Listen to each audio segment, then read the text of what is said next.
वंदनीय देवादिदेव खजड़ श्री चंद प्रभु भगवान की जय जय जय। बोलिए परम पूज्य श्रवण संस्कृति उन्नायक आचार्य भगवंत गुरुवर श्री 108 विद्यासागर जी महाराज की जय जय जय। बोलिए परम पूज्य गुणायतन प्रणेता शंका समाधान प्रवर्तक भावना युग प्रवर्तक प्रखर वक्ता मुनिवर श्री 108 प्रमाण सागर जी महाराज की जय जय जय। बोलिए परम पूज्य मुनिवर श्री 108 अरह सागर जी महाराज की। सत्य और संस्कृति का सजा ये भव्य वितान कदम मिलाकर बढ़ चले धर्म और विज्ञान। बंधुओं शाश्वत तीर्थराज सम्मेत शिखर की इस पावन तलहटी पर स्थित विश्व का एक ऐसा अनूठा कीर्तिमान जिसके माध्यम से युगांतकारी जनशासन की प्रभावना होगी। पूज्य मुनिवर प्रमाण सागर जी महाराज की एक ऐसी अद्भुत परिकल्पना जो जन जन के कल्याण का कारण बनेगी। निश्चित ही आने वाले समय में सैकड़ों हजारों के लोगों के सम्यक्त का कारण बनेगी गुणायतन, और साथ ही साथ न जाने कितने लोगों के दिशा दर्शक और भविष्य निर्माता के रूप में होगा गुणायतन। मैं निवेदन करूंगा जो लोग जिन पारस चैनल प्रमाणिक ऐप के माध्यम से देख रहे हैं, जो नीचे नंबर चल रहे हैं, इन नंबरों पर आज ही संपर्क कीजिए और स्वयं जुड़िए, औरों को जोड़िए और अपने जीवन में सर्वोत्कृष्ट लगा करके साथी से पुण्य कार्जन कीजिए। साथ ही बंधुओं, पूज्य गुरुदेव के मुखारबिंद से होने वाली प्रतिदिन सांधारा में आप भी अपनी ओर से करा सकते हैं। वैवाहिक वर्षगांठ जन्म दिवस के विशेष अवसरों पर आप नीचे लिखे हुए नंबरों पर अवगत करा करके अपनी ओर से सांधारा कराने का सौभाग्य अर्जित कर सकते हैं। मासिक सांधारा और नित्य सांधारा के पुण्यार्जक भी बन सकते हैं। आइए बंधु, अब सीधे सीधे मैं नामों की उद्घोषणा कर रहा हूं जिन लोगों ने आज गुणायतन से जुड़कर के अपने आप को धन्य किया है। सर्वप्रथम निर्माण निधि सदस्य गुवाहाटी से जिन्होंने अपनी प्रथम सैलरी गुणायतन के लिए समर्पित की है, श्री मनोज कुमार, उषा देवी, आशीष कुमार, भारतीय परिवार, एक बार जोरदार करतल ध्वनि से अभिनंदन। यदि ये है तो अपने ही स्थान पर खड़े होकर के गुरुदेव के चरणों में नमन वंदन करके आशीष प्राप्त करें। साथ ही आगरा से डॉक्टर जेएल जैन, श्रीमती मिथिलेश कुमारी जैन, सपरिवार जोरदार करतल ध्वनि से अभिनंदन। खंडवा से सुशीला रमेश जैन और जैनी, और टीकमगढ़ से श्रीमती मुन्नी सराफ धर्मपत्नी, हुलास सराफ, समस्त परिवार, इन सभी के लिए जोरदार करतल ध्वनि से अभिनंदन कीजिए। आइए अब मैं सूत्रधार सदस्यों की घोषणा कर रहा हूं जिन्होंने गोरखपुर से श्री प्रदीप सालोनी जैन, नीता भानु प्रताप जैन, नम्रता जैन, नकुल, धैर्य जैन, समस्त परिवार, जोरदार करतल ध्वनि से अभिनंदन कीजिए। आइए सब परिवार आए, गुरुदेव के चरणों में नमन वंदन आशीष प्राप्त करें। और ऐसे परिवार के सम्मान के लिए बुलाना चाहूंगा श्री देवेंद्र जी अजमेरा साहब, गुणायतन सह कोषाध्यक्ष, और साथ ही सुनील जी अजमेरा साहब, संयुक्त महामंत्री गुणायतन। आइए आप लोगों के समक्ष पहुंचे भावना योग के, और वहां पर आपकी स्मान वंदना की इस कड़ी को संपन्न करेंगे आदरणीय देवेंद्र जी अजमेरा साहब, सह कोषाध्यक्ष, और सुनील जी अजमेरा, संयुक्त महामंत्री गुणायतन। आइए इसी कड़ी में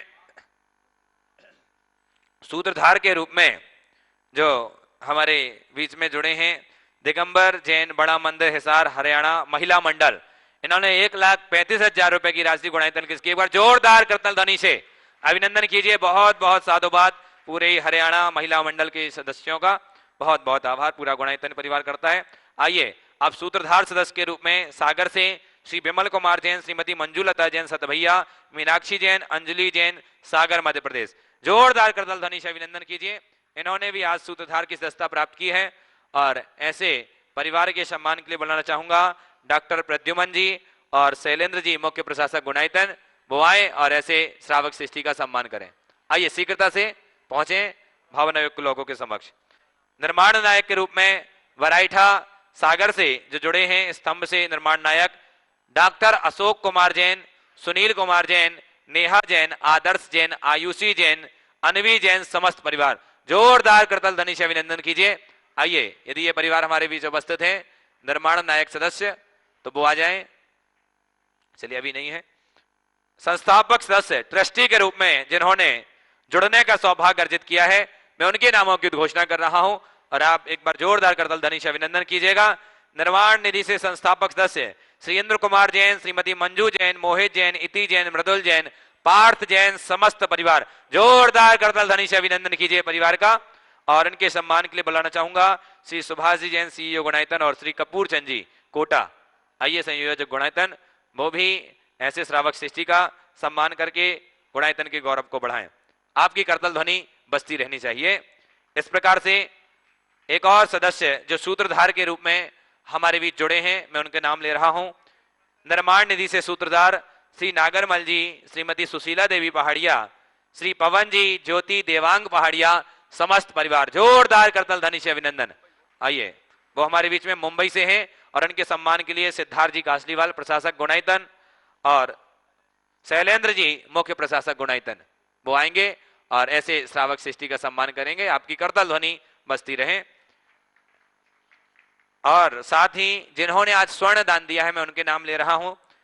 जिन्होंने प्रभा, इंदौर मध्य प्रदेश से प्रभा देवी अमित कुमार जैन, इन्होंने गुणायतन के लिए एक स्वर्ण की अंगूठी समर्पित की है। साथ ही सागर मध्य प्रदेश से श्री अभिषेक जी जैन, पीके जैन जी, समस्त परिवार, इन्होंने गुणायतन के लिए लगभग 10 ग्राम, हाँ यही है, ये नागरमल जी, सुशीला देवी पहाड़िया, श्री पवन जी, ज्योति देवांग पहाड़िया, समस्त परिवार, आइए। और उनके सम्मान के लिए बुला रहा हूं श्री सुनील जी अजमेरा साहब और प्रेमचंद जी साहब, हमारे सागर से गुणायतन ट्रस्टी, वो आए और ऐसे श्रावक सृष्टि का सम्मान करें। आइए, संरक्षक गुणायतन है। और हम मैं कुछ सम्मानित व्यक्तित्व के नाम ले रहा हूं जो हमारे बीच में आज उपस्थित हैं। सर्वप्रथम मैं बुला रहा हूं हमारे बीच में, आज हमारे बीच में आईएएस अधिकारी श्री मनोज जी पाटनी साहब, जोरदार करतल ध्वनि से अभिनंदन कीजिए। आइए, वो हमारे बीच में उपस्थित हैं। आईएएस श्री मनोज जी पाटनी साहब अपनी धर्मपत्नी के साथ हमारे बीच आए, गुरुदेव के चरणों में वंदन करें, और बेंगलोर से हमारे बीच में है। और उनके सम्मान के लिए मैं बुला रहा हूं श्री देवेंद्र जी अजमेरा साहब, सह कोषाध्यक्ष गुणायतन, और साथ ही सुभाष जी जैन, सीईओ गुणायतन, वो आएंगे और आदरणीय मनोज पाटनी जी आईएएस उनका अधिकारी का सम्मान करेंगे। और हमारे बीच में एक और व्यक्तित्व रजनीश सुरेश जी पहाड़िया, मुंबई से, एक बार जोरदार करतल ध्वनि से अभिनंदन कीजिए। और इनके सम्मान के लिए मैं बुला रहा हूं लता जी गंगवाल, गुणायतन मंत्री, और साथ में शकुन दीदी सागर, वो ऐसे परिवार का सम्मान करेंगे। आपकी करतल ध्वनि बजती रहे। और आइए, इनका सम्मान हो रहा है और आगे से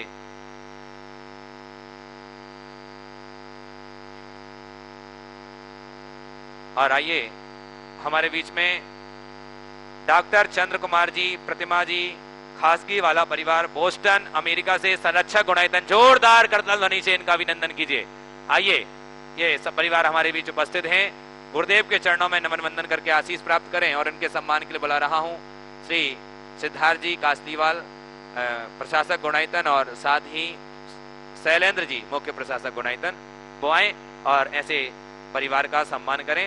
आदरणीय चंद्र कुमार जी, प्रतिमा जी, खासगी वाला परिवार, बोस्टन अमेरिका से, आइए, सम्मान हो रहा है। अब चलते हैं, शंका समाधान के विशेष सत्र से जुड़ते हैं और आगे के संचालन के लिए मैं बुला रहा हूं आदरणीय पंडित सुदर्शन जी पिंडरई।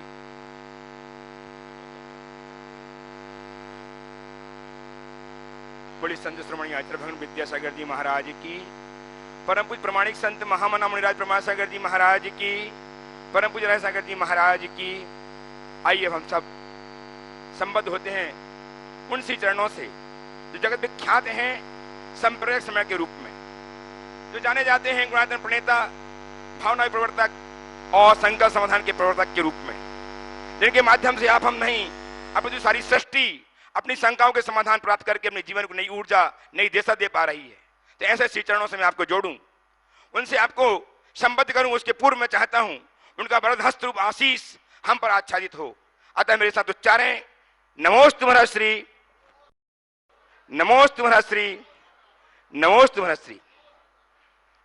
स्वागत के इस कार्यक्रम में एक अहम व्यक्तित्व हमारे बीच में विराजमान है, जो ट्रस्टी गुणायतन है, श्रीमान घीशूलाल जी बाकलीवाल, मुंबई निवासी इचलकरंजी जी। वे आए, गुरुदेव के चरणों की अभिवंदना करें, आशीर्वाद प्राप्त करें और उनका सम्मान करने के लिए गुणायतन के सीईओ श्रीमान सुभाष जी जैन एवं मुख्य प्रशासक श्रीमान शैलेंद्र जी जैन आकर उन्हें सम्मान करें। आपकी तालियां सम्मान के लिए बजती रहें लगातार। श्रीमान सुनील जी अजमेर साहब, संयुक्त महामंत्री गुणायतन हजारीबाग, वे भी आए और सम्मान करके गुणायतन गौरव को महिमा मंडित करें। आपकी तालियां लगातार बजती रहें। ऐसे सम्मानित व्यक्ति हमारे बीच में जब हुआ करते हैं तो हमारी तालियां अनायास बजती रहनी चाहिए। और अब हम प्रथम प्रश्न के लिए उपस्थित कर रहे हैं आज श्रीमान जो गुणायतन के ट्रस्टी ग्रुप में संबद्ध हुए हैं, श्रीमान इंद्र कुमार जी, श्रीमती मंजू जी अपने परिजनों के साथ कोटा से उपस्थित हैं, जो ट्रस्टी बने हैं। आज अपना प्रश्न प्रस्तुत करें और तुरंत तैयार रहें श्रीमान नंदन कुमार जी जैन छिंदवाड़ा से श्रीमती लक्ष्मी जी के साथ तैयार रहेंगे। मंच के पास आ जाएं। आपको ये लोगों के सामने आकर के अपना प्रश्न प्रस्तुत करना है और समाधान प्राप्त करना है, इस बात का ध्यान रखें। जैसे ही नाम पुकारता हूं आप आकर के खड़े हो जाएं मंच के पास तुरंत, जिसमें समय वेस्ट ना हो। तैयार रहेंगे नंदन कुमार जी जैन छिंदवाड़ा से श्रीमती लक्ष्मी जी के साथ। है स्वामी, नमोस्तु नमोस्तु नमोस्तु। महाराज जी, अकृत्रिम चित्तालय मतलब उर्दू और अधोलोक में जो अकृत्रिम चित्तालय होते हैं वो किन किन देवताओं के विमानों में और भवनों में होते हैं? और इनमें जो प्रतिमाएं होती है 500 धनुष की अवगाहना की प्रतिमाएं होती है, जबकि देवताओं की अवगाहना तो कंपेरेटिवली बहुत कम होती है, 3 हाथ 5 हाथ 7 हाथ, या जैसे जैसे ऊपर जाते हैं वैसे वैसे अवगाहना कम होती जाती है। तो इतनी बड़ी प्रतिमाएं, क्योंकि वहां तो देवता ही उनके दर्शन करते हैं, पूजन करते हैं, फिर इतनी बड़ी अवगाहना की प्रतिमाएं क्यों होती है? बहुत सुंदर। देखिए, हमारे अकृत्रिम जिनालय जो है अधोलोक में भवनवासी क्षेत्रों के विमानों में है, सभी ज्योतिष विमानों में भी अकृत्रिम जिनालय है, वहाँ पर भी है। और आपने पूछा है कि इतनी अवगाहना वाले जिन में कैसे होते हैं, तो देवताओं के लिए अवगाहना का इशू नहीं है, उनके पास विक्रिया है। जब हम यहाँ देखते हैं, हम 5-6 फीट के लोग 57 फीट के बाहुबली के चरणों में जाते हैं तो आनंदित होते हैं कि नहीं?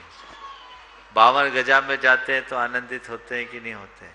तो हमसे कई गुनी अवगाहना जब होती है भगवान की तो उससे मन प्रफुल्लित ही होता है, इसलिए ये कोई बात नहीं है।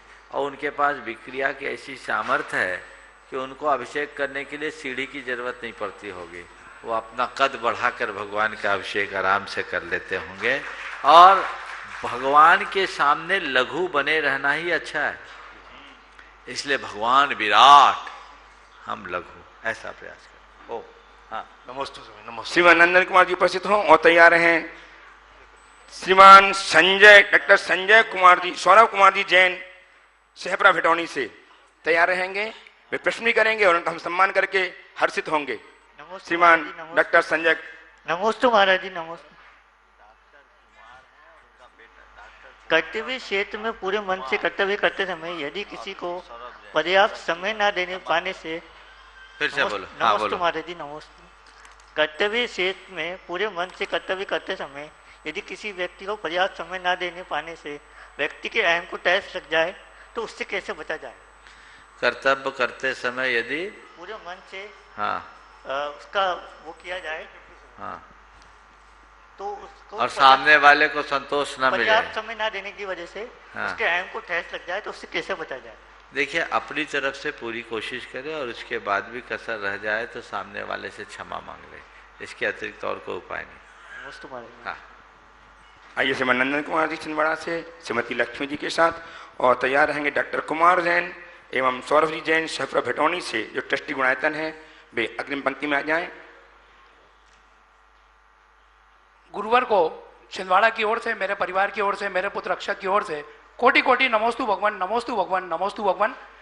मेघाश्विनी गौशाला छिंदवाड़ा कमेटी की ओर से आपको नमोस्तु भगवान। मेरा प्रश्न यह है कि जीवन में बहुत सारे नियम और संयम को हम लोग धारण किए हुए हैं, लेकिन चारित्रिक कमजोरी के कारण कुछ नियम टूट जाया करते हैं। तो गुरुवार मेरा प्रश्न यह है कि उस नियम को टूटा हुआ मानकर क्या उस वस्तु का सेवन करते रहें या प्रायश्चित लेकर के पुनः उस पर स्थापित हो जाए? नियम टूटना और नियम तोड़ना दोनों में बड़ा अंतर है। किसी परिस्थिति बस टूट जाए तो अपनी निंदा गढ़ा करके वापस नियमों में स्थिर हुआ जा सकता है, लेकिन हमने नियम टूट गया तो टूट जाने दो, तो ये तो सत्यानाश है। तो कदाचित नियम टूटे, उसे वापस कंटिन्यू करने का संकल्प लेना चाहिए, नहीं तो व्रत भंगम महत पापम, इसे भूलना नहीं चाहिए। नमोस्तु गुरुवार। ससम्मान आमंत्रित हैं डॉक्टर कुमार जी, सौरभ जी जैन सहपरा भिटौनी से। ये पहले प्रश्न पूछे, उसके पूर्व हम इनका सम्मान करना चाहते हैं। आए, गुरुदेव की अभिवंदना करें, आशीर्वाद प्राप्त करें। और सम्मान करने के लिए सादर आमंत्रित हैं श्रीमान प्रेमचंद जी जैन सागर संरक्षक गुणायतन, श्रीमान प्रेमचंद जी, और श्रीमान सुनील जी अजमेर साहब हजारीबाग संयुक्त मंत्री गुणायतन। आए और डॉक्टर कुमार जी का एवं सौरभ जी का सम्मान करके गौतम गौरव को महिमा मंडित करें। और साथ ही डॉक्टर साहब प्रश्न भी करेंगे और तैयार रहेंगे श्रीमान मनोज जी शैलजा जी बेंगलोर से IAS हमारे जैन समाज के गौरव श्रीमान मनोज जी शैलजा जी बेंगलुरु। तालियां आपकी बजाय लगातार, ये आप शांत नहीं बैठे, ये ऐसे व्यक्तित्व हैं जो गुणायतन के इस स्वरूप को प्रदान करने में कायम बन रहे हैं। श्रीमान सौरभ जी, डॉक्टर कुमार जी, 3 सवाल।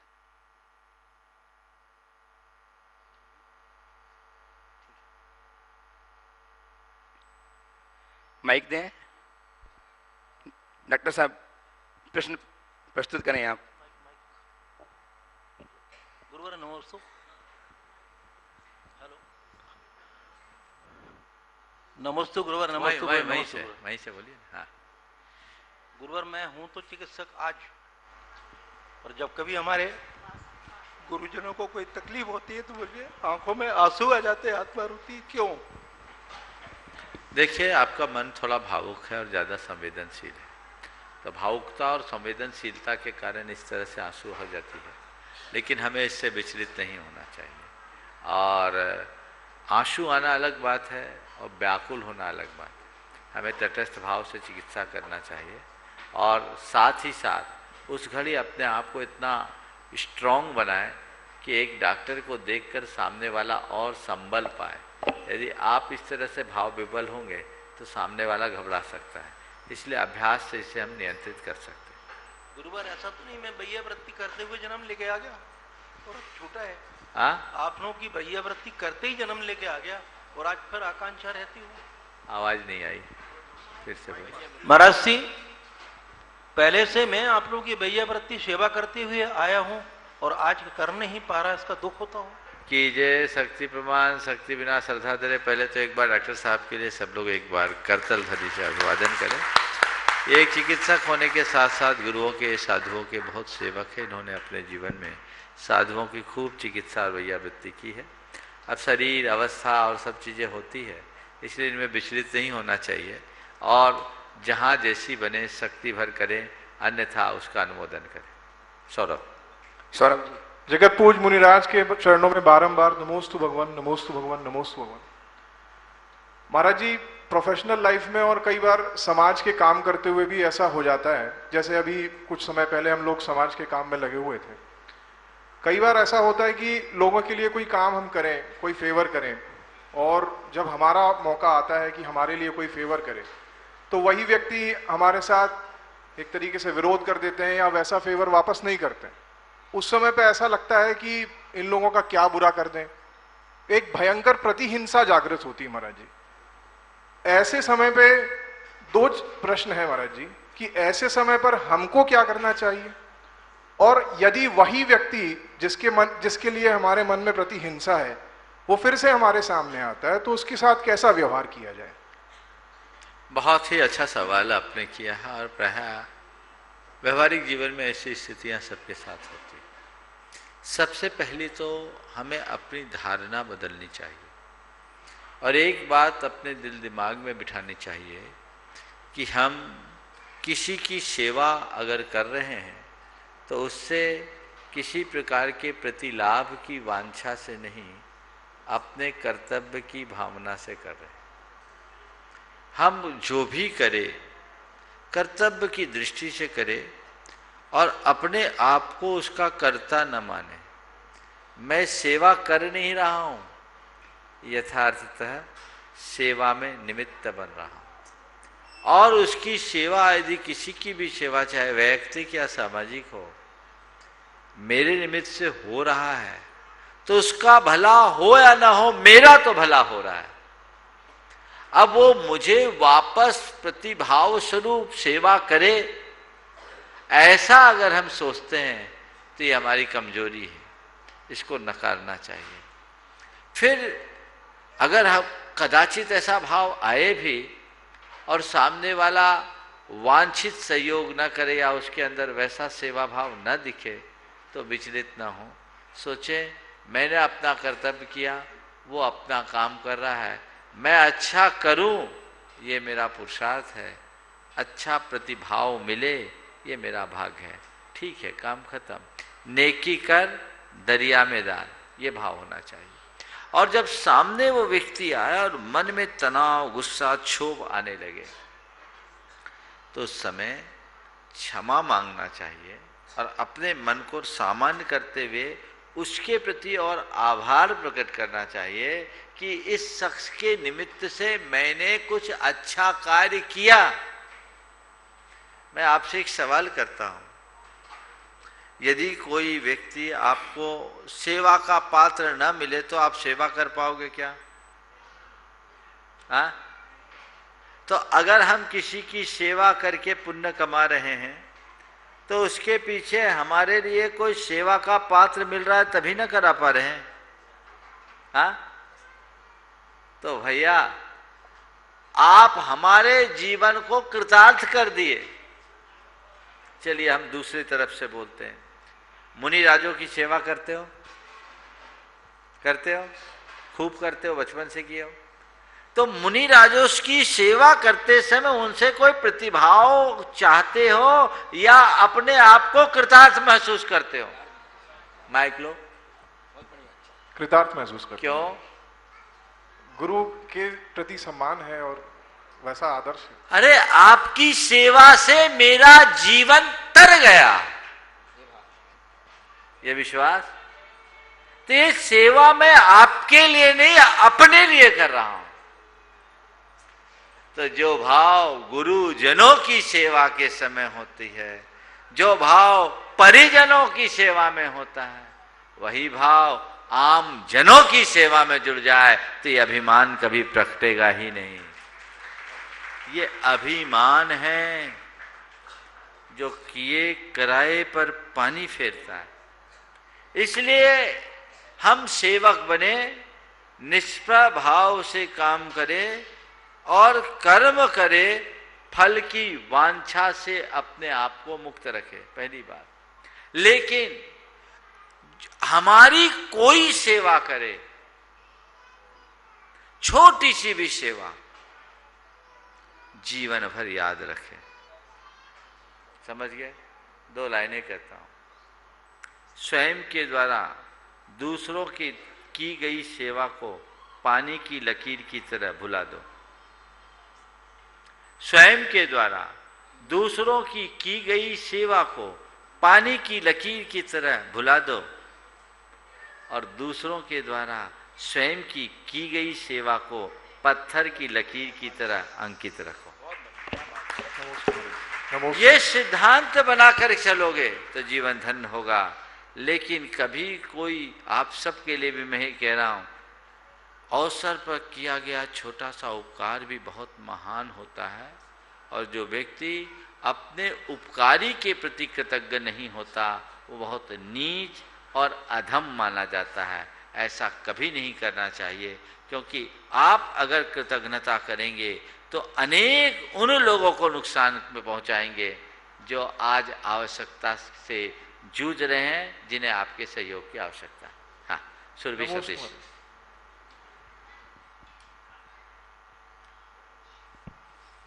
आराम से। द्वय मुनि राजों जी के चरणों में त्रिबार नमोस्तु। मुनिषी जी, यदि आपकी अनुमति हो तो मैं भावना योग के संबंध में कुछ बताना चाहती हूँ। जरूर। हाँ। मुनिषी जी, मेरे हाथ की कलाई में एक बहुत बड़ी गांठ थी। जो लोग सुन रहे हैं सबको मालूम है, हमारे जो परिचित हैं, हमारे जीजा जी हैं, इनको भी मालूम है। मैंने डॉक्टर को भी दिखाया पर उनका ये कहना था कि इसका ऑपरेशन करना पड़ेगा और कोई गारंटी नहीं है कि ऑपरेशन के बाद ये फिर गांठ फिर से ना उभरे।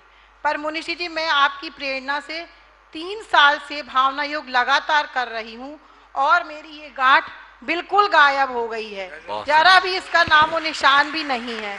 तो मैं सर्वप्रथम तो आपकी बहुत आभारी हूँ कि आपकी प्रेरणा से और आपके आशीर्वाद से मुझे भावना योग करने की प्रेरणा मिली।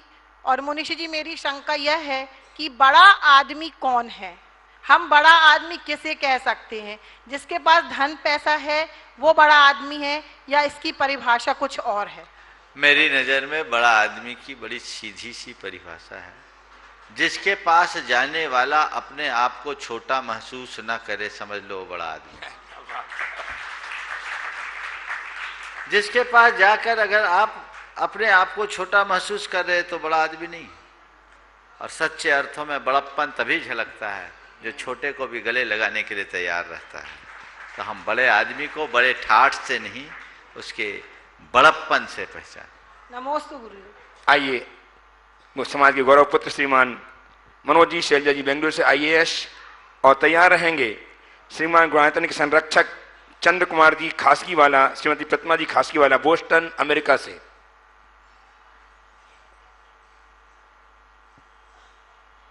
नमस्तु गुरुदेव। नमस्तु। आप अपनी बात भी बोल दीजिए पहले, फिर प्रश्न करिए। आज गुरुदेव से मिला। गुरुदेव ने जो प्रोजेक्ट बना रखा है सिद्ध गुणायतन का, जो 4D पूरा पिक्चराइजेशन कर रखा है, ऐसा विजन, ऐसा इमेजिनेशन हमने आज तक सिर्फ बाहुबली जैसी मूवी में देखा था, वो भी उसका 10% है। मतलब जो ख्वाब में भी नहीं सोच सकते कि ऊपर स्वर्ग में क्या होगा, भोग भूमियों में क्या होगा, अष्ट भूमियों में क्या होगा, उसका ऐसा पिक्चराइजेशन हमारी जो आगे आने वाली जनरेशन है, जो किताबों में हमको पढ़ने को नहीं मिला, जो प्राकृत जैसी भाषा में, आजकल हिंदी भाषा भी नहीं पढ़ पाते लोग, तो प्राकृत भाषा पढ़ना मुश्किल है कि हमारे धर्म ग्रंथों में क्या लिखा हुआ है, वो 16 मिनट में, 108 मिनट में जो मिलने वाला है हम सबको, हमारी जो आने वाली जनरेशन्स हैं, वो मतलब उनको अमूल्य धरोहर मिलने वाली है। हम समोशरण में तो ना जा पाए, समोशरण में विदय क्षेत्र में है अभी, पर हम नहीं जा पा रहे, लेकिन वो 16 मिनट की पिक्चर से हमको और हमारी आने वाली जनरेशन को ये समझ में आ जाएगा कि हमारा जैन धर्म क्यों है, जैन धर्म क्या अमूल्य धरोहर है। इतना कृतार्थ हो गया आज वो वीडियो देख के, मैं अपने शब्दों में बयान नहीं कर सकता। तो इसके लिए बहुत बहुत धन्यवाद। गुरुदेव, मेरा बहुत ही छोटा सा प्रश्न है, बच्चों जैसा। जैसे आप इस युग में भावना योग बता रहे हैं, गौतम बुद्ध ने विपश्यना और आनापान सती योग बताया, वैसे ही हमारे तीर्थंकरों ने, अरिहंत परमेष्ठी ने भी नासा दृष्टि से ध्यान योग किया। तो मैं उस ध्यान योग के कैसे उन्होंने नासा दृष्टि से क्या योग किया, उसके बारे में जानना चाहूँगा। देखिए, सबसे पहले तो मनोज भाई के स्वागत में एक बार जोरदार करतल होना चाहिए। ये ऐसे एक प्रशासनिक अधिकारी है, IAS है, पर इनके सवाल और इनकी भावनाओं से देखकर लगता है कि बड़े स्वाध्यायी और धार्मिक भी है। वरिष्ठ अधिकारियों में इस तरह का भाव होना हम सबके लिए बड़े गौरव और प्रसन्नता की बात है। मैं दोनों को आशीर्वाद देता हूँ कि इसी तरह धर्म भाव में लगे रहे और आपकी गहराई आपके प्रश्न में भी उजागर होती है। आपने पूछा है ध्यान योग के लिए हम क्या करें। देखिए, जैन साधना का प्राण ही ध्यान है। हमारे तीर्थंकरों ने जो ध्यान की बात की वो परम ध्यान है और वैसा कहीं नहीं कहा गया। शुक्ल ध्यान से ही मुक्ति होती है, बिना ध्यान के मुक्ति नहीं होती। विपश्यना, आनापान आदि की जो बात है, ये सब उसी का एक रूप है। लेकिन हमारे तीर्थंकर भगवंतों ने ध्यान करने की जब बात की तो उन्होंने कहा ध्यान करना नहीं है, जो किया जाए वो ध्यान नहीं। ध्यान किया नहीं जाता, ध्यान में जिया जाता है। तो ध्यान को जियो, और ध्यान को जीने के लिए क्या करना है? कुछ नहीं करना है। न कुछ सोचना है, न कुछ बोलना है, न कुछ करना है। माँ चिट्ठा, माँ चिट्ठा, माँ जंपा, किम भी जैन होई थिरो, अप्पा अपम मिरो, इनमें हवे परम ध्यान। कोई चिंतन मत करो, कोई चर्चा मत करो और कोई चेष्टा मत करो। आत्मा को आत्मा में ही रखो, यही परम ध्यान है। तो मात्र ज्ञाता दृष्टा बने रहने का नाम ध्यान है। और वहां तक पहुंचने के लिए क्या करे? तो मां मुझ्झ मां रज्झ मां दुस्सा इट्ठ निट्ठ अथे से थिर मिच्छम जय चित्तम थिर मिच्छा जय चित्तम विचित्र ध्यानप सिद्धि। अगर उत्कृष्ट ध्यान की सिद्धि के लिए अपने चित्त को स्थिर रखना चाहते हो तो इष्ट अनिष्ट पदार्थों में राग द्वेष और मोह मत करो, इसे अभ्यास से जीतो। तो राग द्वेष मोह से बचने के लिए क्या करें? उसके लिए भावना योग करो। अध्यात्म की साधना ये भावना योग ही है। भावना योग में मैंने नया कुछ नहीं किया, ये तो जैन वांग्मय के सार को आज की भाषा में व्याख्यायित भर किया है। ये तो हमारी अपनी साधना युगों से होता रहा है, समय सार कुल नहीं, भावना योग है। राग द्वेष मोह से अपने आप को बचाना है तो क्या करो? अपने अंतस चेतना में जमे संस्कारों को हटाओ। अभी तक जन्म जन्मांतरों के संस्कार के फलस्वरूप हम अपने आप को रागी द्वेषी मोही मानते रहे, मानते ही नहीं रहे, महसूस करते रहे।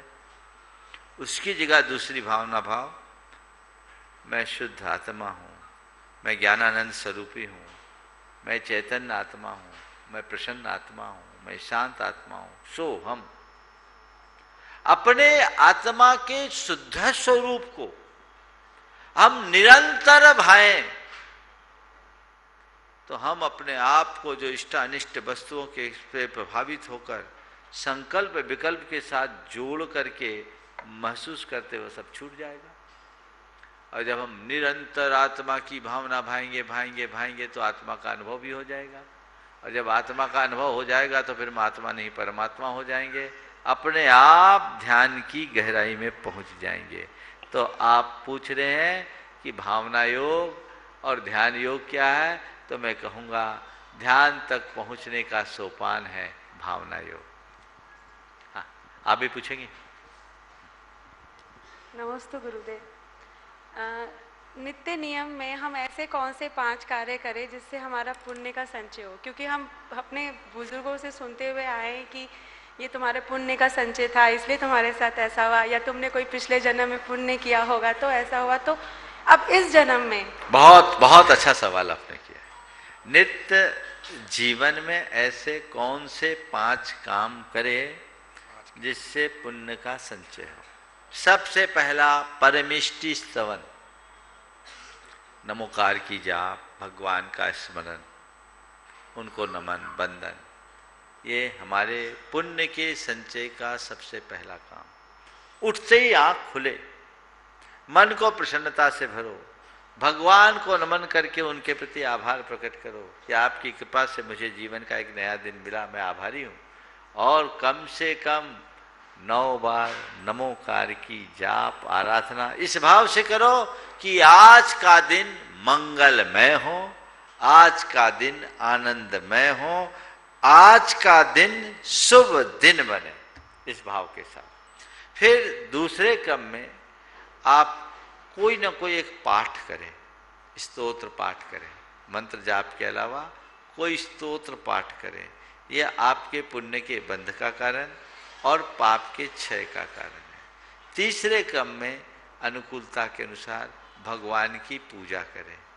ये 3 क्रम नित्य होना चाहिए। चौथे क्रम में अगर साधु जन उपस्थित हैं तो उन्हें आहार दान आदि दें, और यदि नहीं हो सकता तो अपनी शक्ति के अनुसार कुछ न कुछ दान जरूर करें। दान करने से पुण्य का संचय होता है, विशिष्ट संचय होता है, तो कुछ न कुछ दान करें। और 5वें क्रम में आप नित्य स्वाध्याय सुने या करें, प्रवचन सुने, ये पुण्य संचय का विशेष कारण है। इनके साथ साथ आप अपनी शक्ति के अनुरूप और जो कुछ भी कर सकते हैं जरूर करें। व्रत संयम आदि अपनी शक्ति के अनुसार कर सकते हैं। उपस्थित हूँ गायन के संरक्षक श्रीमान चंद्र कुमार जी, श्रीमती प्रतिमा जी खासगी वाला बोस्टन अमेरिका से, और तैयार हैं गायन के संयुक्त मंत्री श्रीमान सुनील जी अजमेरा, महामंत्री सुनील जी अजमेरा हजारीबाग से। नमोस्तु नमोस्तु गुरुदेव, नमोस्तु गुरुदेव, नमोस्तु गुरुदेव। आपके चरणों में अमेरिका के सदस्यों की तरफ से हमारा बहुत बहुत आभार कि आप हमें वहाँ वर्चुअली मार्गदर्शन देते हैं। इससे हम सब इतने प्रभावित और सौभाग्यशाली हैं कि हमारी कृतज्ञता हम आपको नहीं प्रेजेंट कर सकते। हम आपके दर्शन करते हैं, मेरे अकेले के नहीं, हम सभी सदस्यों के जो हम वहाँ पार्टिसिपेट करते हैं, बहुत सांत्वना मिलती है, मार्गदर्शन होता है और धर्म प्रवृत्ति बढ़ती है। दूसरा, द सेकंड पार्ट इज आज के भव्य गुणायतन की भव्यता को देखकर मन बहुत बहुत आनंदित हुआ और लगा कि इस शुभ काम में जिस शीघ्रता से और जिस लगन से यहाँ के सब कर्मचारी लगे हुए हैं, विदाउट एनी सेल्फ इंटरेस्ट, वो सराहनीय है। उसके लिए मेरा उन सबको धन्यवाद। अब मेरा एक बहुत छोटा सा प्रश्न है गुरुदेव, कि जब आत्मा मर के विग्रह गति में जाती है तो हमेशा बोलते हैं कि 3 टर्न होते हैं, ऊपर जाते हैं 3.5 टर्न्स होते हैं अंत समय में, अंतर मुहूर्त में। तो मेरा और वहाँ जाकर के फिर बाद में मरने के पहले, पुनर्जन्म के पहले वो जगह देख करके आती है कि कहाँ उसे निश्चित जाना है। तो मेरा शंका और समाधान आप बताएं कि यदि किसकी गति नीचे बंधी है, ऊपर तो देखिए, आपका आशय मैं समझ गया। सबसे पहले तो मैं कहूं कि गुणायतन में कोई कर्मचारी नहीं है। गुणायतन में जितने हैं सब गुणायतन के सहयोगी हैं। यहाँ न तो वो कर्मचारी की भांति रहते हैं, न कर्मचारी की तरह काम करते हैं, और न ही यहाँ किसी को कर्मचारी जैसा व्यवहार किया जाता है। ये गुणायतन का गौरव है। सभी अपना उत्कृष्टतम अर्पित करते हैं और बहुत सारे लोगों ने तो निस्वार्थ सेवा अपनी दे रखी है, तन मन धन के साथ। यहाँ से एक पाई भी वो नहीं लेते। तो जो भी है सब सहयोगी हैं और इनके सहयोग से ही गुणायतन का इतना बड़ा कार्य चल रहा है। एक बार उन सब के स्वागत में आपको आचार्य श्री, ये भाषा के अभाव में, भाषा के अभाव में प्रॉपर, हाँ नहीं, समझ गया, बहुत बढ़िया, मैं समझ रहा हूँ। और एक इनके उत्साह के लिए आप दाद दे दो। 80-81 साल की उम्र में ये जवान दिख रहे हैं और लगभग हर वर्ष मेरे पास केवल दर्शन के भाव से बोस्टन से आते हैं। यहाँ इनका कोई काम नहीं है, लेकिन ये लगन है, भावना है, ये इनकी धार्मिक अभिरुचि का द्योतक है। आपने जो अभी मरणांत के समय की बात की, पहली बात तो ये हमारे यहाँ एक शब्द आता है मारणांतिक समुद्घात। मरने से कुछ समय पूर्व हमारी आत्मा हमारे शरीर से बाहर निकलती है, सबकी नहीं, किसी किसी की, और बाहर निकलने के बाद उस स्थान तक पहुँचती है जहाँ उसे जन्म लेना है, और अंतर मुहूर्त में वापस लौट के आ जाती है। तो ये एक अंतर मुहूर्त की प्रक्रिया होती है और उसके बाद वो अपने आत्मा में स्थित होते हैं, मरण हो जाता है। इसमें अगर इस संसार में किसी भी जीव को मुड़ना पड़े तो मैक्सिमम 3 समय तक मुड़ते हैं। कितने समय तक? 3 समय, मुहूर्त नहीं, क्योंकि 3 टर्न से ज़्यादा संसार में कहीं नहीं जाना होता है। चाहे ऊपर जाना हो चाहे नीचे जाना हो, और जहाँ जाए वहाँ हो सकता है। अब किसको होता है मारणांतिक समुद्घात, तो इसका कोई शास्त्रीय अभी हमारे लिए सुनिश्चय नहीं है। किसी को होता है, किसी को नहीं होता। मुझसे पूछो तो मैं ये कह सकता हूँ, हालांकि बोलचाल की भाषा में ये शास्त्रीय नहीं, मैं अपने मन से बोल रहा हूँ, कि जिसको अपने परलोक की ज़्यादा आकुलता होती होगी वो जगह देख के आता है। चलिए। उपस्थित हों श्रीमान सुनील जी अजमेरा साहब, संयुक्त महामंत्री गुणायतन हजारीबाग से, और तैयार रहेंगे श्रीमान राजेश जी जैन भोपाल से, एवं श्री डॉक्टर श्री वीरचंद जी जैन, विनीता जी जैन वाराणसी से ट्रस्टी गुणायतन, ये सब तैयार रहेंगे। द्वय मुनि राजों के चरणों में हजारीबाग दिगंबर जैन पंचायत का नमोस्तु नमोस्तु नमोस्तु। महाराज जी, मेरा ये प्रश्न प्रीति अजमेरा का है, मेरी बहू का। उसने पूछा है कि महाराज जी, इस बार के सिद्ध चक्र विधान में जब मुझे आना था, जिस दिन मुझे आना था उस दिन अचानक कोई ऐसी घटना हो गई कि कुछ साधर्मी त्यागी व्रतियों की व्यवस्था के लिए मुझे रुकना पड़ा और मैं 3 दिन बाद आई, तो उसमें मुझे क्या दोष लगेगा?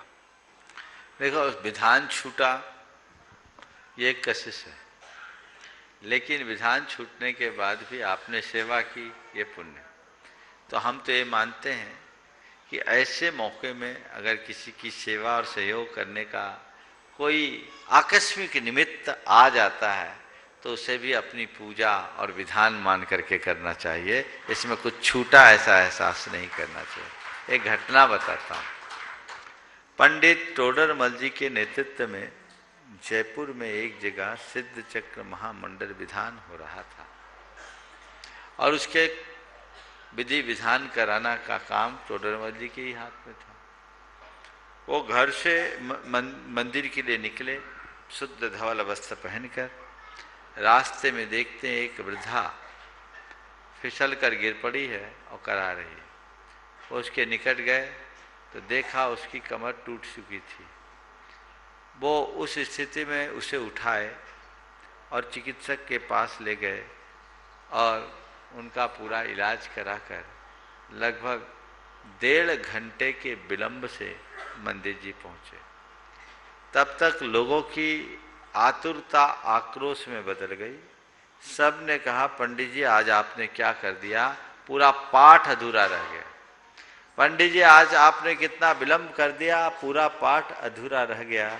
पंडित जी ने कहा, सिद्ध चक्र का सच्चा पाठ तो आज ही हुआ। सिद्ध चक्र का सच्चा पाठ तो आज ही हुआ है। सब आश्चर्य, बोले अभी तो पाठ शुरू ही नहीं हुआ और आप कह रहे सच्चा पाठ तो आज ही हुआ, मामला क्या है? तो उन्होंने पूरे रास्ते के घटनाक्रम को बताया और उन्होंने कहा कि हम मंदिर में भगवान की जो पूजा करते हैं वो तो द्रव्य पूजा है, पर किसी जीते जागते भगवान की हम सेवा करते हैं वो भी पूजा से कम नहीं है। तो ऐसी आकस्मिक स्थितियों में अगर किसी को किसी की सेवा के कारण लगना पड़ जाए तो मैं कहता हूँ सेवा भी पूजा है, ऐसा मानकर चलना। नमस्कार। सादर आमंत्रण श्रीमान रामेश जी जैन भोपाल से सपरिवार आए, गुरुदेव के चरणों की अभिवंदना करें और इनका सम्मान करने के लिए, प्रश्न प्रस्तुत करके पूरे सम्मान के लिए मैं आमंत्रित कर रहा हूँ श्रीमान देवेंद्र जी अजमेरा, सहकोषाध्यक्ष गुणायतन साकेत गया से, श्रीमान प्रद्युम्न जी जैन वास्तुविद ट्रस्टी गुणायतन दिल्ली से आए और राजेश जी जैन परिवार का सम्मान करें। और साथ में हमारे बीच में डॉक्टर श्री वीरचंद जी जैन, विनीता जी अग्रवाल वाराणसी से उपस्थित हैं, ट्रस्टी गुणायतन हैं। इनका सम्मान करने के लिए श्रीमती लता जी गंगवाल, व्रती बहन शकुन जी सागर से ट्रस्टी गुणायतन और मंत्री गुणायतन ए आए और इनका सम्मान करके श्रीमान प्रश्न भी करेंगे। आप क्रमशः गुरुद्वय के चरणों में कोटि कोटि नमन। रुक जाइए, आप रुक जाइए प्रद्युम्न जी। गुरुद्वय के चरणों में कोटि कोटि नमन। हे गुरुवर, मेरा प्रश्न यह है कि एक श्रावक यदि व्रती श्रावक है और उसके भाव परिणाम अपेक्षाकृत बहुत शुद्ध नहीं है, और एक श्रावक यदि वह अव्रती श्रावक है परंतु उसके परिणाम भाव परिणाम अपेक्षाकृत शुद्ध हैं, तो इन दोनों अवस्थाओं में कौन श्रेष्ठ अपेक्षाकृत कहलाएगा? देखिए, भाव की बात करते हैं तो मैं दूसरे शब्दों में कहता हूँ, एक मिथ्या दृष्टि की शुक्ल लेशा है और एक अव्रत सम्यक दृष्टि की कृष्ण लेशा है। श्रेष्ठ कौन है? बोलो, बोलिए बोलिए। शुक्लेशिया। गलत। मिथ्या दृष्टि के भले शुक्ल लेशा है फिर भी वो मिथ्यात्व के कलंक से युक्त है, और सम्यक दृष्टि के लिए भले कृष्ण लेशा है फिर भी वह सम्यक से सुशोभित है। तो इसके परिणाम और उसके परिणाम में बड़ा अंतर है। तो जो सम्यक दृष्टि, वो सम्यक दृष्टि इसका चौथा गुण स्थान है और उसका पहला गुण स्थान। इसलिए अव्रति और व्रति में, यदि व्रति भाव से व्रति है, भले किसी निमित्त से उसके परिणाम अल्पकाल के लिए थोड़े बहुत कलुष हो जाए, तो भी व्रति ही होता है। समझ गया? हाँ, लेकिन कहने को व्रति और भीतर कोई व्रत नहीं है तो व्रति नहीं है, केवल लोक में व्रति है। सच्चे अर्थों में तो अव्रतियों से भी खराब है। तो जो व्रति हो ये यथार्थ व्रति बने और उसके अनुरूप अपना काम करे।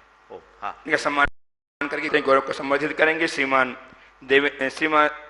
देवेंद्र जी अजमेरा एवं प्रद्युम्न जी जैन वास्तुविद दिल्ली और राजेश जी जैन भोपाल उपस्थित हों। गुरुदेव चरणों की अभिवंदना करें, आशीर्वाद प्राप्त करें और इनका सम्मान करेंगी श्रीमती लता जी गंगवाल, मंत्री गुणायतन ब्रति बहन शकुन जी सागर से। इनका सम्मान करके गुणायतन गौरव को संवर्धित करेंगी और राजेश जी प्रश्न भी प्रस्तुत करेंगे अपना। साथ ही तैयार रहेंगी श्रीमती रजनी सुरेश जी पहाड़िया मुंबई से।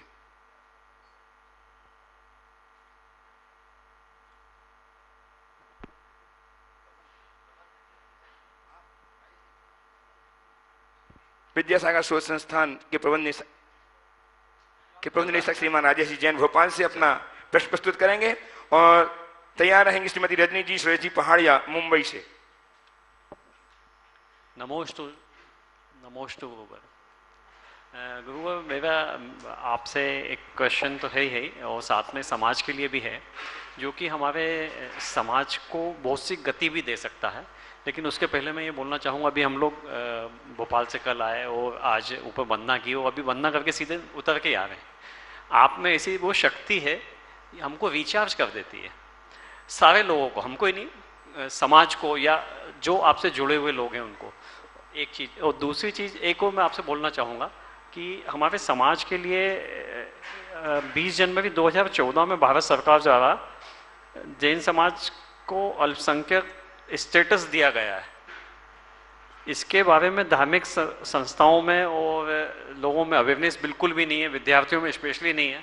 तो उसके लिए जो अभी जैसे आपने अधिकारियों का एक अभी मीट करी थी और आपके संपर्क में बहुत लोग होते हैं समाज में, वो भी अवेयरनेस की ज़रूरत है। जो हमारे को बहुत से बेनिफिट गवर्नमेंट द्वारा मिलते हैं लेकिन हमको जानकारी नहीं होती है, समाज को जानकारी नहीं होती है, बच्चों को जानकारी नहीं होती है, उसका हम बेनिफिट किस तरीके से लोगों तक पहुँचाएँ और किस तरीके से लोग बाग ले पाएँ।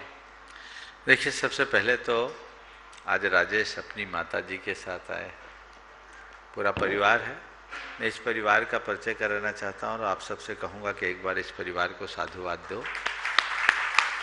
इनके पिता श्री महेंद्र जी सूतवाले भोपाल में हमसे बहुत निकटता से जुड़े थे और उन्होंने हमारे उपदेश से प्रभावित होकर उस समय भोपाल में अपनी 20 एकड़ जमीन का विशाल भूखंड दान स्वरूप दिया था, जिसमें आज आचार्य विद्यासागर प्रबंध विज्ञान संस्थान संचालित है और बहुत अच्छा काम कर रहा है और ये परिवार आज भी उसमें जुड़ा है।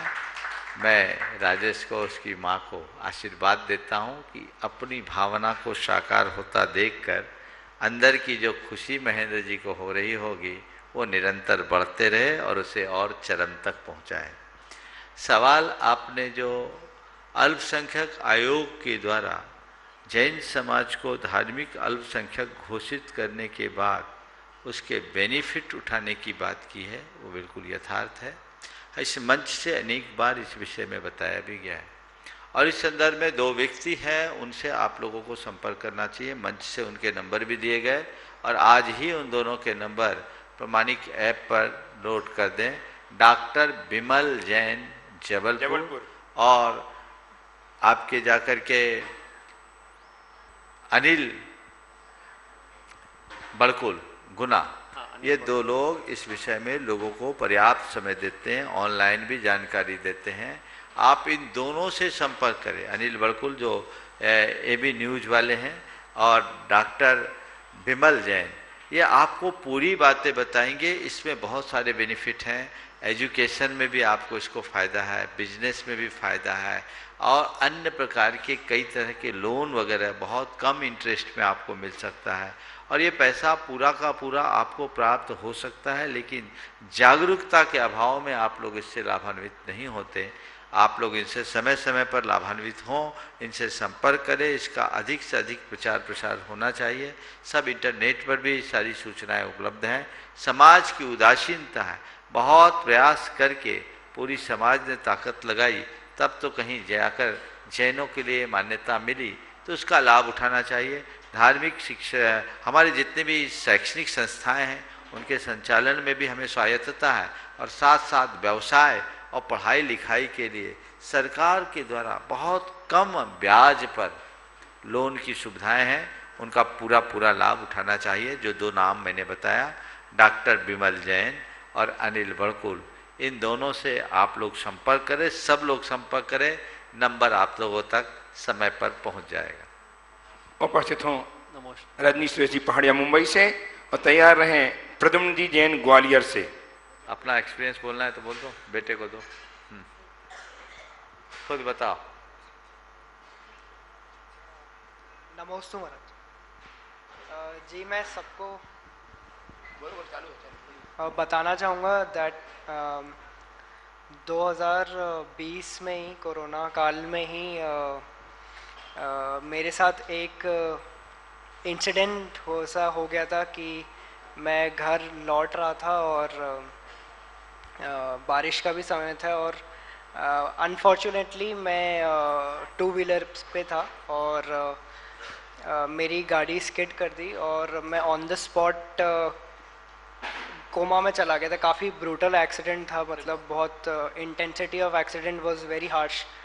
तो मुझे डॉक्टर्स ने ये बोल दिया था कि आपको एटलीस्ट 6 से 8 महीने लग जाएंगे कम्प्लीटली रिकवर होने में, लगभग 1 साल ही लग जाएगा रिकवर होने में। बट महाराज जी का इतना आशीर्वाद और पूरा ये था, सबका इतना पॉजिटिविटी मुझे लाइफ में आई है कि मैं after being in coma for 4 days आज मैं आप लोग के सामने खड़ा हूँ एकदम हेल्दी एंड वेरी फिट। भावना योग किया और मैंने हर रोज़ भक्तांबर पाठ भी हर रोज़ किया और भावना योग भी हर रोज़ किया। मुझे लाइफ में इतनी ज़्यादा पॉजिटिविटी मिली है और मैं महाराज जी को, मतलब मेरे पास शायद बहुत सुंदर। देखिए, इस बच्चे को बहुत गंभीर स्थिति थी, इसने खुद ने बताया, पूरा परिवार घबराया था, लेकिन मनोबल के बल पर आज ये खड़ा है। और 2020 में जिसकी ऐसी भयानक एक्सीडेंट हुई, आज 2021 में वंदना करके उतर कर आया है और अभी कमरे में नहीं गया, सीधे यहाँ आ गया।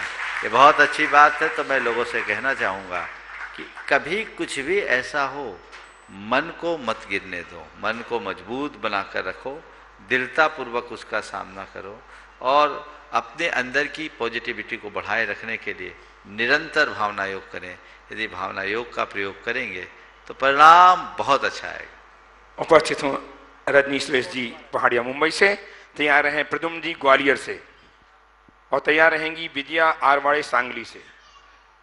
मुनि द्वय को मेरा बारंबार नमोस्तु नमोस्तु नमोस्तु। मुनिवर, मैं मतलब कि जो भी कोई देव शास्त्र गुरु तीनों से जुड़ा हो, पर फिर भी गुरुदेव उनके आचरण में मतलब कि जो आना चाहिए धर्म के बाद, जो अपन बोलते हैं संयम, त्याग, शील या क्रोध पे आना, कंट्रोल, वो नहीं आ पाता है। तो लोग जो होते हैं आजू बाजू वाले, वे उन पे बड़ा कटाक्ष कसते हैं कि देखो धर्म तो इतना करते हैं पर अभी तक है क्या, चल क्या रहा है, अभी तक तो क्रोध पे कंट्रोल नहीं है, 1 सेकंड में इरिटेशन है, 1 सेकंड में आवेश है। तो क्या गुरुदेव आवेश या क्रोध ऐसी चीजें हैं जो मिनटों में कंट्रोल में हो जाएंगी? ये तो मेरे ख्याल से अगर धर्म का ज्ञान हम लेना चाह रहे हैं, धर्म के रास्ते पे हम बढ़ना चाह रहे हैं, तो क्या इस तरह के कटाक्ष उन लोगों के लिए देखिए, बहुत अच्छा सवाल किया है, बहुत अच्छा सवाल आपने किया। इस संदर्भ में मैं 2 बातें कहूँगा। इस तरह से नकारात्मक दृष्टि कभी नहीं रखनी चाहिए और इस तरह का कटाक्ष भी कभी नहीं करना चाहिए। धर्म क्षेत्र में आगे बढ़ने वाले व्यक्ति, देव शास्त्र गुरु से जुड़े हुए व्यक्ति में यदि कोई दुर्बलता है तो पहले तो उन्हें अपने अंदर इसे संभालना चाहिए, लेकिन दूसरे लोगों को ये नहीं देखना चाहिए कि ये देव गुरु धर्म से जुड़ा है और इतना गड़बड़ है। अभी तो उनको ये सोचना चाहिए इतना गड़बड़ आदमी भी देव गुरु धर्म से जुड़ा है। अब रहा सवाल उसके स्वभाव में बदलाव न आने का, तो एकाएक बदलाव नहीं आता। कोई क्रॉनिक बीमारी हो तो 1-2 डोज में तो ठीक नहीं होगी। वो निरंतर संपर्क में रहेगा, सत्संग में रहेगा तो धीरे धीरे बदलाव आ सकता है। और ऐसे लोगों के विषय में ये सोचना चाहिए कि चलो ये पूरी तरह नहीं बदल पाया तो क्या हुआ, कम से कम जितने देर धर्म क्षेत्र में रहता उतने देर तो अच्छा है। एक बार मुझसे कहा कि महाराज जी मेरे पिताजी बहुत गुस्सा करते हैं, 4 घंटे मंदिर में रहते हैं, घर में बहुत गुस्सा करते हैं, इनका मंदिर जाने से क्या फायदा। हमने कहा माला फेर कि वो 8 घंटा मंदिर में रहे।